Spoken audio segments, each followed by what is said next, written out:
Welcome to the Cheating Infidelity. Did you know over 90% of our viewers don't subscribe? If you enjoyed this video, please subscribe and hit that like button. We're targeting 500 likes on this one. Let's dive into today's tale. I never thought I would find myself in this situation telling my story like this, but here I am, hoping that by sharing it, I can make sense of everything that has happened. My name is Eleanor, and for 12 years, I was married to Daniel. We had what most people would call a perfect life. 2 wonderful children, a comfortable home, and a stable marriage. From the outside, everything seemed ideal, but inside, things were different. Our marriage wasn't always like this. In the beginning, Daniel and I were deeply in love. We were young and full of dreams. He was ambitious, always talking about his plans for the future, how he wanted to build something great for us. I admired that about him. He worked hard and I supported him, knowing that he was doing it all for our family. But over the years, something changed. His job became his priority, and slowly, I began to feel like I was no longer part of his world. At first, it was small things, missing dinner, coming home late, forgetting little details about my day. Then, it became bigger.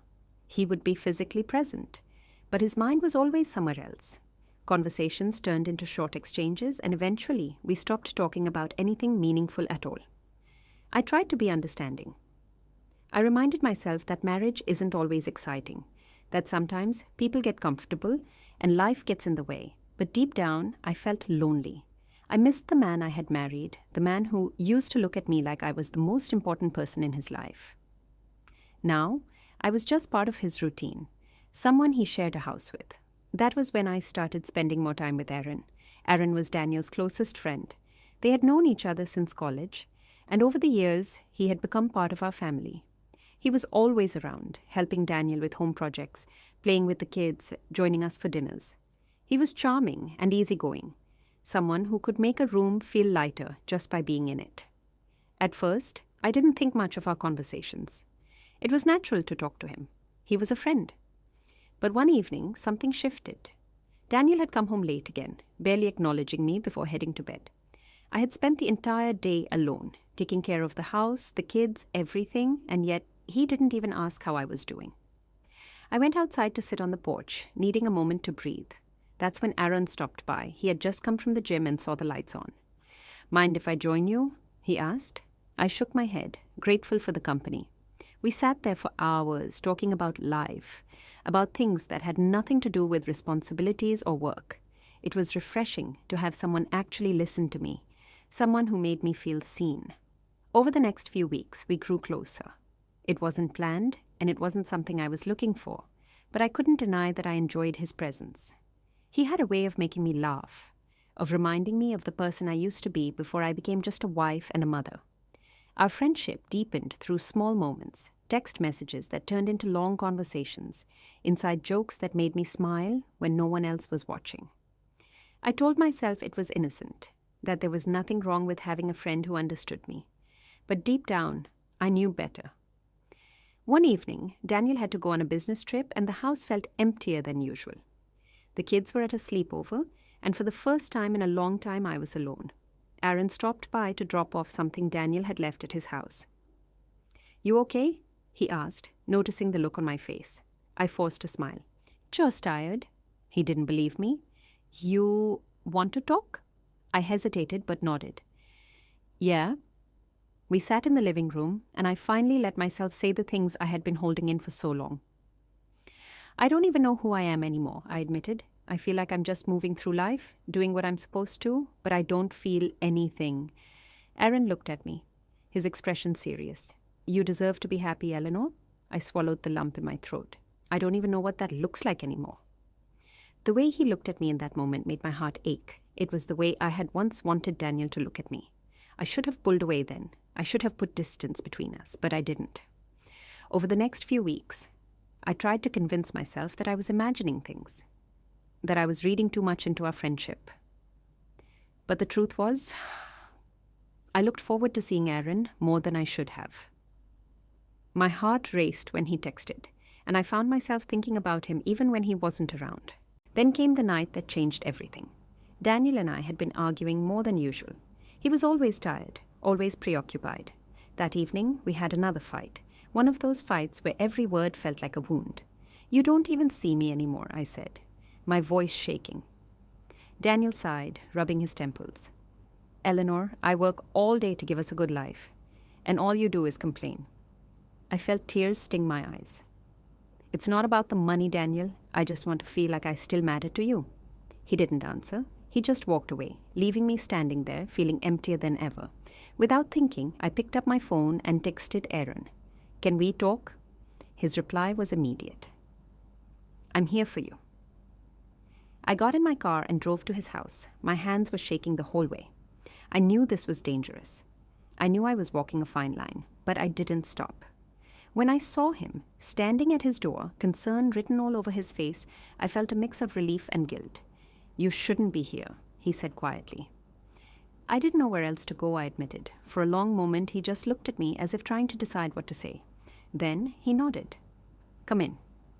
We sat on his couch, and I told him everything. How I felt invisible, how I was tired of being an afterthought in my own marriage, how I just wanted to feel like I mattered. "You do matter," he said softly. "More than you realize." I don't know how long we sat there, just talking, just existing in a space where I finally felt understood. When I finally left that night, I knew that things would never be the same. I don't know what happens next. I don't know if I can go back to the way things were, or if I even want to, but I do know one thing. My life has changed, and there's no undoing it now. I wish I could say that after that night, I made the right choice. That I walked away before things became too complicated, before lines were crossed that couldn't be undone. But the truth is, I didn't. After that night at Aaron's house, everything between us felt different. The way we spoke, the way we looked at each other, it was as if we had acknowledged something unspoken, something we both knew existed but had been too afraid to admit. I told myself I could handle it, that I could keep our friendship from becoming something more, that as long as I didn't do anything outright wrong, it wasn't a betrayal, but I was lying to myself. The way my heart reacted when I saw him, the way I found myself thinking about him when I was alone, those things spoke louder than any excuse I tried to make. I tried to focus on my marriage. I made an effort to reconnect with Daniel, to bring back the closeness we had lost. But it felt like trying to hold on to something that had already slipped through my fingers. Daniel was distant, preoccupied with work, and whenever I tried to talk to him, I felt like I was speaking to someone who had already given up. One evening, I prepared his favorite meal, hoping it would spark something between us. I set the table, lit candles, and put on the soft music we used to listen to when we were younger. I wanted to remind him of us, of what we had before life got in the way. When he came home, he barely noticed. He glanced at the table, muttered something about being exhausted, and sat down without even looking at me. "How was work?" I asked, trying to keep the conversation light. "Busy," he said, scrolling through his phone. I swallowed my frustration. I thought we could have dinner together, just the two of us. He sighed, setting his phone down. "Eleanor, I appreciate this, but I'm really tired. Can we just eat?" I nodded, forcing a smile, but inside I felt like screaming. I had tried. I had done everything I could think of to bring us back to each other, but it felt like I was the only one fighting for this marriage. That night, as I lay in bed next to Daniel, staring at the ceiling, I realized something painful. I wasn't in love with him anymore. Maybe I had been holding on to the idea of what we used to be, hoping that if I tried hard enough, I could bring it back. But the truth was, I felt nothing. The next day, I saw Aaron. We had made plans to meet for coffee, just as friends, I told myself. But the moment I saw him, I felt that familiar rush, that feeling of warmth and comfort that I no longer felt at home. "You okay?" he asked. Noticing the look on my face, I forced a smile. "Yeah, just tired." He studied me for a moment before shaking his head. "No, you're not. What happened?" I hesitated, but then the words just came out. "I tried, Aaron. I really did. I did everything I could think of to fix my marriage. But it's like I don't even exist to him anymore." Aaron's jaw tightened. "That's not fair to you, Eleanor. You deserve more than that." I looked down at my coffee cup, tracing the rim with my finger. Maybe I was just fooling myself. Maybe we were never meant to last. Aaron reached across the table, placing his hand over mine. You deserve to be happy, he said softly. Something about the way he said it, the way he looked at me, made my heart ache. I wanted to believe him. I wanted to believe that happiness was still possible for me. From that moment on, I stopped fighting my feelings. I started finding excuses to see Aaron more often. We would take long walks in the park, sit in coffee shops for hours, talk about everything and nothing. He made me feel alive again, made me remember what it was like to be wanted, to be seen. But with every moment I spent with him, the guilt grew stronger. I knew what I was doing was wrong, even if I hadn't technically crossed any lines yet. Emotionally, I already had. And deep down, I knew it was only a matter of time before things went further. One evening, Daniel came home earlier than usual. He found me sitting in the living room, lost in thought. Everything okay? He asked, his voice surprisingly gentle. I looked at him, searching for something, anything that would make me feel the way I used to feel about him, but there was nothing. Yeah, I said quietly. He nodded, then hesitated. Listen, I know I haven't been the best husband lately. Work has been stressful, and I guess I've been taking it out on you. I stared at him, waiting for something more, some sign that he was really seeing me this time. I appreciate everything you do, he continued. I know I don't say it enough, but I do. I wanted to believe him. I wanted to take that small piece of effort and hold on to it, but the truth was, it was too late. I miss us, I admitted, my voice barely above a whisper. He sighed, rubbing the back of his neck. I do too. For a brief moment, I wondered if this was it, the moment we finally started to find our way back to each other. But then his phone buzzed, and just like that, I lost him again. He checked the screen, muttered something about an important email, and walked away. I sat there, staring at the empty space where he had been, and made my decision. That night, I texted Aaron. I need to see you. His reply came instantly. Where? I told him to meet me at the park, the one we always walked through. When I saw him, standing there beneath the streetlight, I felt a strange mix of emotions, relief, anticipation, guilt. Eleanor, he said softly, stepping closer. I didn't know what to say. I just stood there, looking at him, knowing that whatever happened next would change everything. I don't know what to do anymore, I admitted. Aaron reached out, gently tucking a strand of hair behind my ear. Then don't think, just be here, with me. I closed my eyes, taking a deep breath. I knew this was the moment, the point of no return, and yet I didn't walk away. Because for the first time in a long time, I felt something real, something I didn't want to lose, and in that moment, I made a choice that I could never take back. The moment I let Aaron hold me, I knew I had crossed a line I could never uncross. It wasn't about the physical closeness. It was about what it meant. It was about the fact that, for the first time in years, I felt safe. I felt understood. I felt wanted. But that feeling came with consequences. The days that followed were a blur of emotions. Guilt, excitement, fear. Every time I was with Aaron, I felt like I was exactly where I was meant to be. And every time I went home to Daniel, I felt like a stranger in my own life. I wasn't naive. I knew this couldn't last. I knew I was living on borrowed time, but I couldn't bring myself to stop. Aaron and I never made any grand promises. We never spoke about the future. We existed in stolen moments, in quiet conversations, in the understanding that what we had was fragile. And yet, part of me wanted more. One evening, as we sat in his car near the lake, watching the water shimmer under the streetlights, I found myself asking a question I had been too afraid to voice before. Do you ever think about what it would be like if things were different? I asked. Aaron looked at me, his expression unreadable. Different how? If we had met before I got married, I said quietly. He exhaled slowly. All the time? I turned to face him, searching his face for an answer I wasn't even sure I wanted. Do you ever wish we could just start over?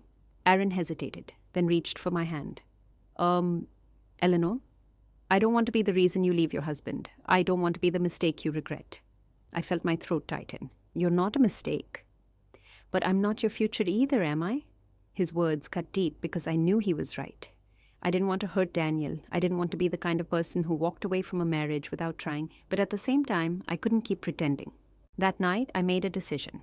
I went home and waited for Daniel to come back from work. When he walked through the door, looking as exhausted as ever, I knew this was going to be harder than I thought. "We need to talk," I said. Daniel glanced at me, then sighed as he set down his bag. "Eleanor, can it wait? I've had a long day." "No," I said firmly. "It can't." He studied me for a moment, then nodded. "Okay, what's going on?" I took a deep breath. "I don't think we're happy anymore. I don't think we have been for a long time." Daniel's expression changed. Confusion, then something that looked like realization. "Is this about me being busy? Because I told you, work has been..." "It's not just about work," I interrupted. "It's about us, about the fact that we don't talk like we used to. We don't laugh. We don't even try anymore." He frowned. "That's not true." "Isn't it?" I asked. "When was the last time we had a real conversation? When was the last time we looked at each other and actually saw each other?" Daniel ran a hand through his hair. "I don't know what you want me to say, Eleanor. Marriage isn't always exciting. It's not always perfect." "I know that," I said. "But it's not supposed to feel like this either." For the first time in a long time, I saw something shift in his expression. A crack in the wall he had built between us. "Are you saying you want to leave?" I swallowed hard. "I don't know. I just know I can't keep pretending everything is okay." He nodded slowly, as if absorbing my words. "Is there someone else?" I opened my mouth to deny it, but the lie caught in my throat. The silence was all the answer he needed. Daniel exhaled sharply, looking away. I should have seen this coming. "Daniel?" "No," he said, shaking his head. "Don't. Just tell me one thing. Do you love him?" I hesitated, not because I didn't know the answer, but because I didn't know if I had the right to say it. "I don't know," I admitted. "I just know that when I'm with him, I feel like myself again." Daniel let out a bitter laugh. That's all I needed to hear. I wanted to tell him I never meant to hurt him, that I had spent months trying to fix what was broken between us, but I knew it wouldn't change anything. That night, Daniel slept on the couch, and the next morning, I packed a bag and left. I didn't go to errands. I didn't know where I was going, only that I couldn't stay. For the first time in years, I was truly alone. And for the first time, I had no idea what came next.